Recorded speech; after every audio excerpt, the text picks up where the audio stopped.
Oi, gente, eu sou a Esté Adorno. Eu sou Guilherme Requião. Estamos aqui hoje no canal PC PC 360. 360.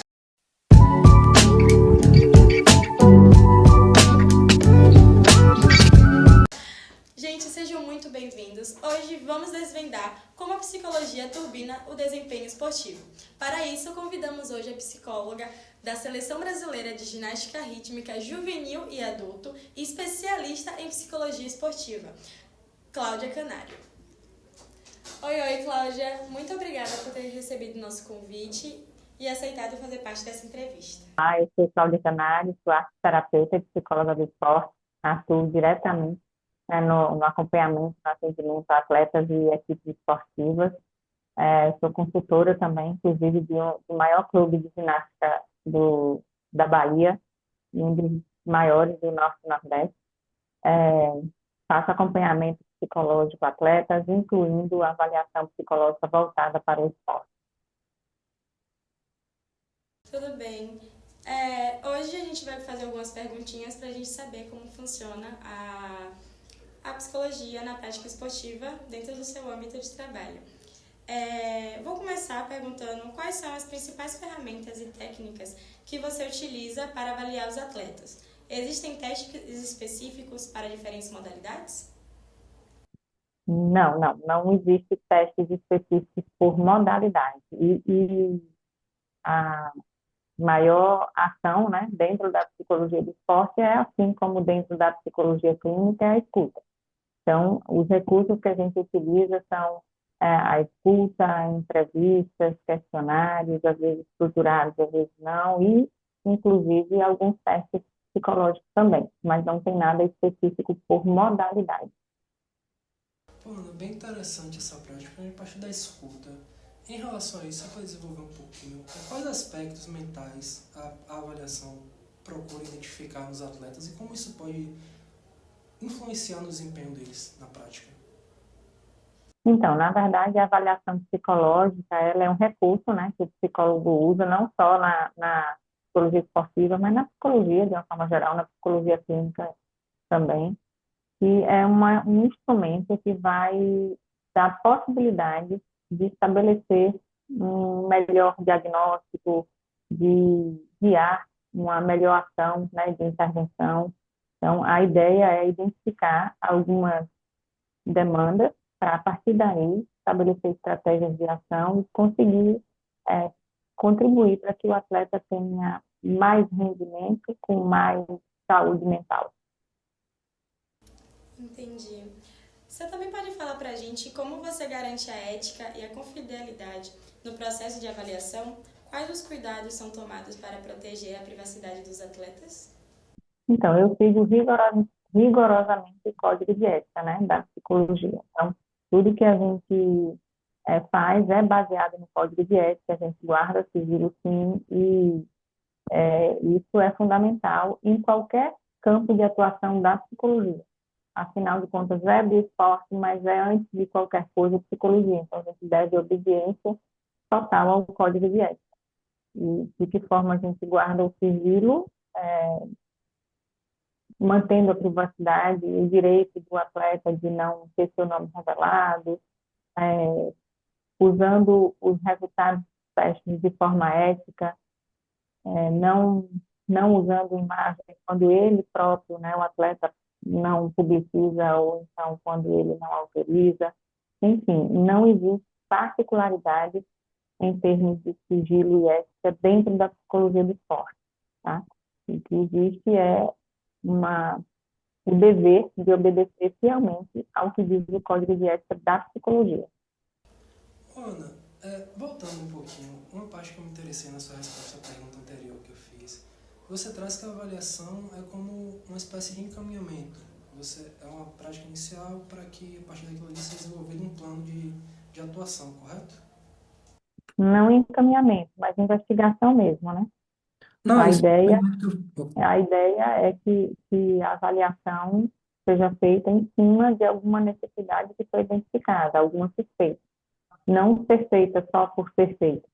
Então, eu estou acompanhando um atleta e eu suspeito que a motivação dele está caindo muito e que ele pode estar entrando em um processo depressivo, por exemplo. Eu posso aplicar um inventário para um teste, fazer uma avaliação ou um questionário específico para me ajudar a constatar se a minha hipótese é real ou não, ou se é uma outra coisa.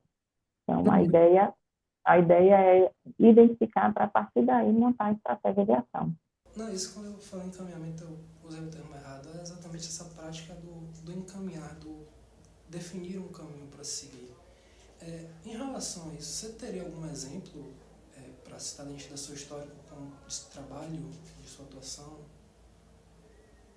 É, por exemplo, então, a partir dos comportamentos apresentados pelos atletas, das alterações de humor ou de funcionamento mesmo, né?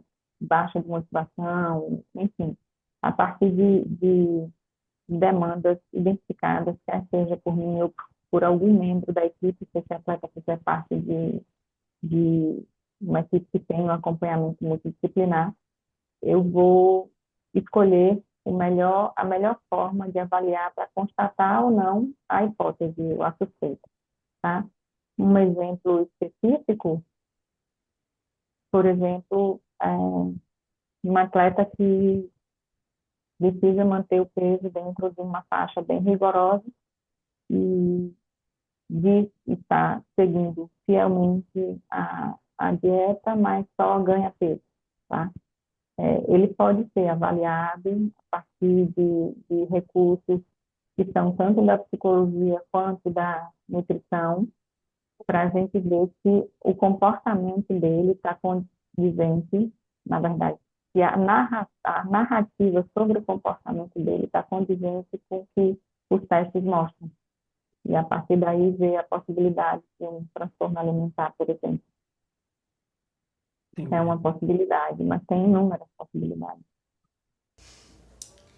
A gente também queria saber em que medida o acompanhamento terapêutico se relaciona com a avaliação psicológica e como são essas práticas na sua atuação.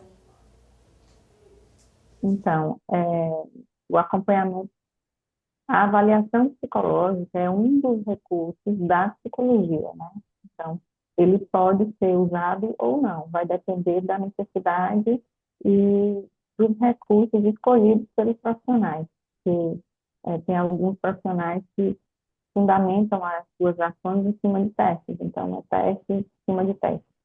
Já tem outros que preferem outras formas de avaliar, como a escuta, como algumas atividades projetivas, enfim. Então, e a ideia é sempre que o recurso da avaliação psicológica seja condizente com aquilo que o profissional está querendo investigar ou testar, tá? Não fazer por fazer. E a hora que a avaliação psicológica casa com o acompanhamento psicológico é justamente quando o profissional identifica que para constatar ou refutar alguma hipótese, ele precisa de algum documento mais formal, de algum teste, obviamente, validado, para poder, a partir daí, preparar o que precisa ser preparado, como, por exemplo, relatório, laudo, documentos oficiais, e, além disso, evidentemente, contribuir com a definição das ações a serem tomadas durante o acompanhamento. Engatando aqui com o Guilherme, casos como o da Simone Biles evidenciam o impacto da pressão emocional. Como a avaliação ela pode identificar sinais de sobrecargas emocionais antes que o atleta chegue ao seu limite? É importante que tenha um profissional de psicologia do esporte acompanhando o atleta, acompanhando a equipe, e ele vai fazer sempre as observações e ele precisa estar atento para ver mudanças de comportamento, né? Mudanças de comportamento, mudanças de rendimento, e entendendo que parte dessas alterações são condizentes com as mudanças de etapas, tanto no sentido de categorias mesmo, né? o atleta vai passando de fase, isso é uma coisa que deve ser considerada, como também as alterações hormonais por conta da maturação do atleta. Então, tem diversas coisas que podem causar a mudança no comportamento do atleta. Mas se for um profissional atento e que esteja realmente ali inserido naquela equipe, ele vai perceber sinais de alerta e, a partir daí, ele vai direcionar o trabalho dele para conseguir fazer de uma forma que esses sinais sejam identificados oficialmente para que o acompanhamento dessa pessoa seja direcionado. Então, por exemplo, a gente não sabe exatamente como que estava sendo feito o acompanhamento de Simone, nem se ela estava tendo um acompanhamento assim, oficial mesmo, né, dentro da modalidade dela ou só na psicoterapia convencional, enfim, a gente não sabe. Mas tem como identificar previamente se aquele atleta está ou não entrando em um processo de sofrimento, entende? Porque o ideal é que não chegue ao limite, né? Que isso seja identificado no início e sejam tomadas as providências para que o dano não aumente, não cresça e o atleta caia em um sofrimento muito maior. Sim, Ana. Ana, agradeço a resposta. Entrando um pouquinho na sua experiência como psicóloga, da sua atuação, você poderia nos dizer como ocorre hoje, no dia a dia, essa relação do psicólogo com outras áreas do desenvolvimento do atleta ali, como treinadores, preparadores físicos, médicos? Porque você mesmo citou na resposta anterior à pergunta que eu fiz, né, que é necessário que se tenha essa abertura para o psicólogo entrar ali e atuar. Então, como isso ocorre hoje? Como é essa relação hoje na psicologia e no esporte? Então, nós atuamos em algumas frentes, né? Por exemplo, eu faço acompanhamento a atletas que eu não conheço o treinador. Se o atleta me procura no consultório, eu faço acompanhamento sem ter contato, sem ter tido até então contato com essa equipe, com esse treinador.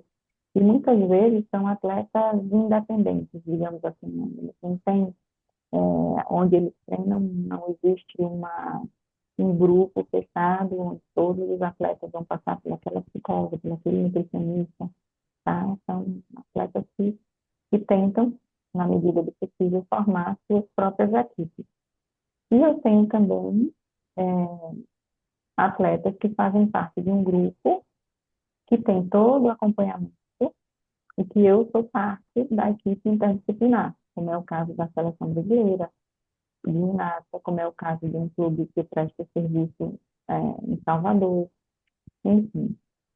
E como é que a gente atua? Quando é com um atleta individual, procura porque entende que precisa e o clube não tem condição, enfim, não oferece, eu ofereço a possibilidade de ter contato com é, treinador, com treinadora, de ver algum treino, né? Participar, observando de algumas competições com licença para fazer intervenções pós-prova, enfim, eu trabalho com o atleta e tento criar um universo que favoreça o desenvolvimento emocional desse atleta. Quando é dentro de uma equipe que já tem toda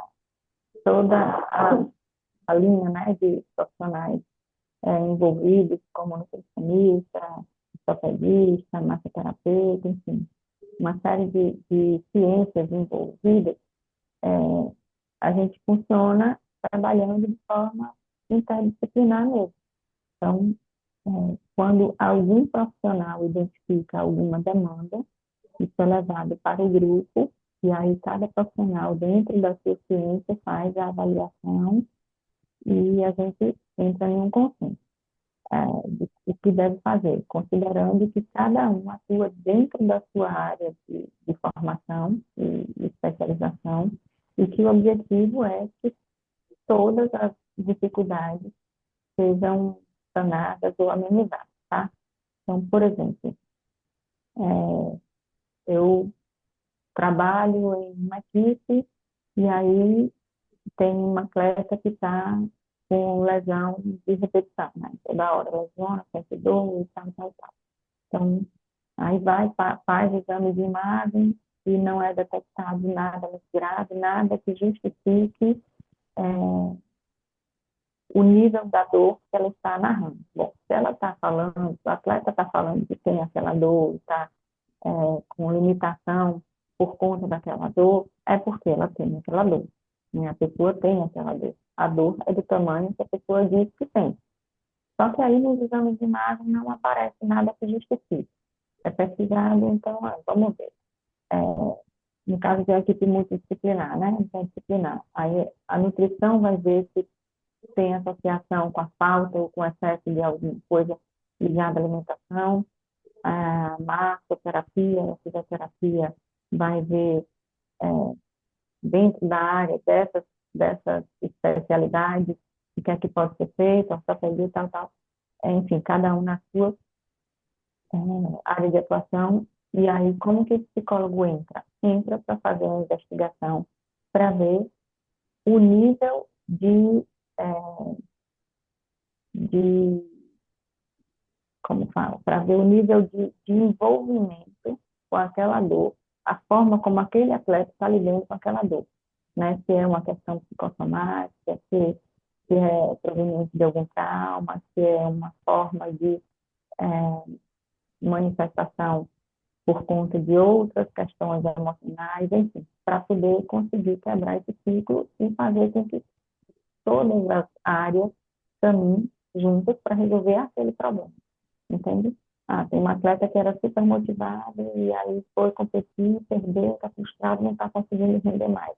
Bom, vamos lá, você que não está conseguindo render mais, a gente vai fazer as devidas intervenções, né, da psicologia e juntamente com as outras áreas. Então, a gente conversa bastante, a gente discute os casos de cada atleta, para que cada profissional consiga identificar qual é a parte que se cabe para conseguir resolver aquele problema. Eu comentei que recentemente mesmo, estamos dentro dessa situação, aconteceu uma lesão véspera de competição. E aí, como é que faz? Bom, é uma lesão óssea mesmo, é uma fratura. O que é que a gente faz? Tem que fazer aí a área médica, né? Ortopedia e também a área de fisioterapia. Mas como que entrou a psicologia e qualquer outra área? Bom, automaticamente foi sendo receita algo relativo à parte nutricional, com a implementação de algumas coisas específicas para ajudar na recuperação. E eu fui conversar com a equipe para ver a melhor forma de falar com essa pessoa, né, para que ela tenha mais conforto emocional e a emocional não interfira negativamente na recuperação, dar a notícia para essa pessoa e dar todo o suporte para que tudo tenha menos peso, né? Porque eu costumo dizer que a gente trabalha bastante para que toda a dor do atleta seja muscular, seja uma dor física. Ele não precisa mais de dor emocional. E o treino já é bastante desgastante e o corpo já é bastante vivido. Então, se é para ter dor, que seja muscular, que seja proveniente de treino e da evolução física. E emocional, não. Isso é incrível. A gente também queria saber qual a importância de se realizar essa avaliação ao longo da carreira do atleta, né? Porque são muitos anos de treinamento, a gente tem meninas que fazem carreira dentro do esporte e aí essas avaliações quando vai acontecendo ao longo do tempo.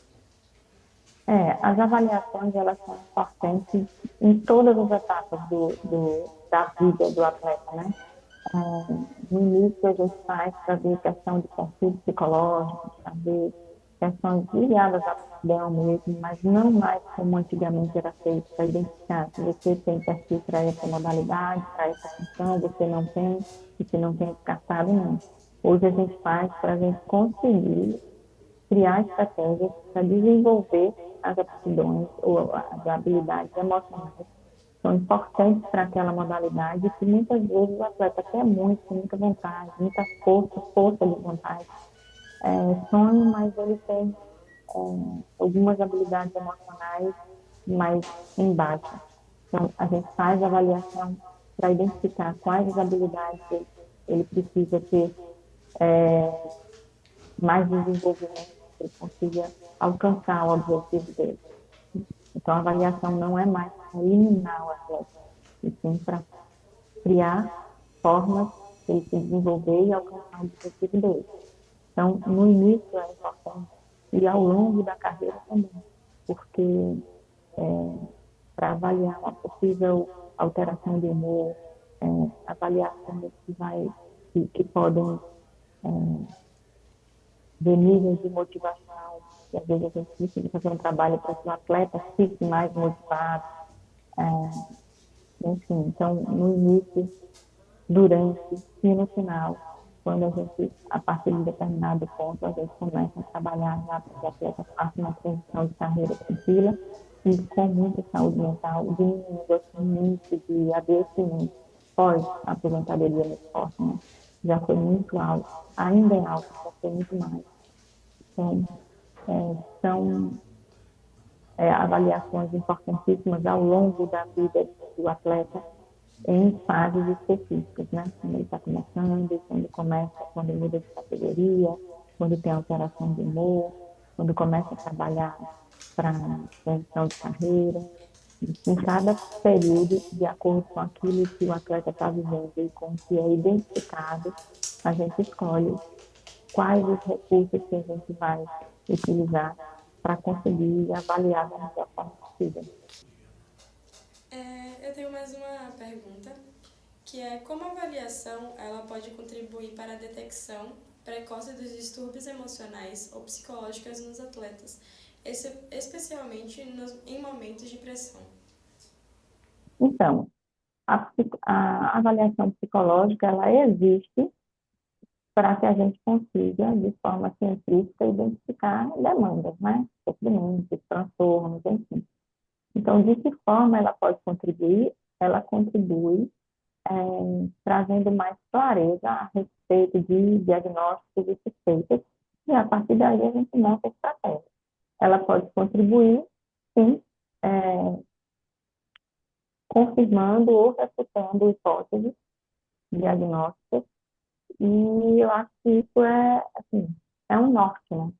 A avaliação psicológica, ela pode tirar uma dúvida que estava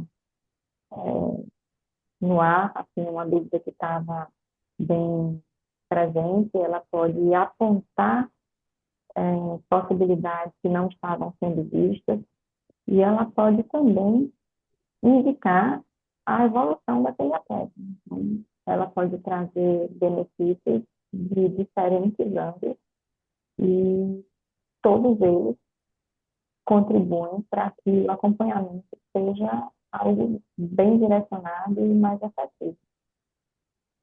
Poxa, é realmente incrível, né? Todas essas respostas a gente percebe que tem todo um desenvolvimento, uma complexidade por trás que vai muito além do que as pessoas imaginam que um psicólogo faz, ainda mais atuando na área do esporte. Então a gente queria... Você tem mais uma pergunta? Não. E a gente queria te agradecer pelo seu tempo, pela sua presença, sua disponibilidade, sua boa vontade em explicar pra gente passo a passo. É muito importante que a gente saiba disso, não só para nós como estudantes de psicologia, como para quem está assistindo também, que tem interesse nessa área, que quer conhecer melhor. Então a gente queria muito te agradecer por isso. E a gente queria saber se você tem alguma mensagem que você queira passar no final, algum recado, algum aviso.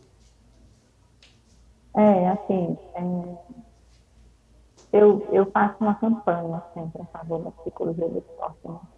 Eu acho que quanto maior número nós formos, melhor a gente vai conseguir trabalhar.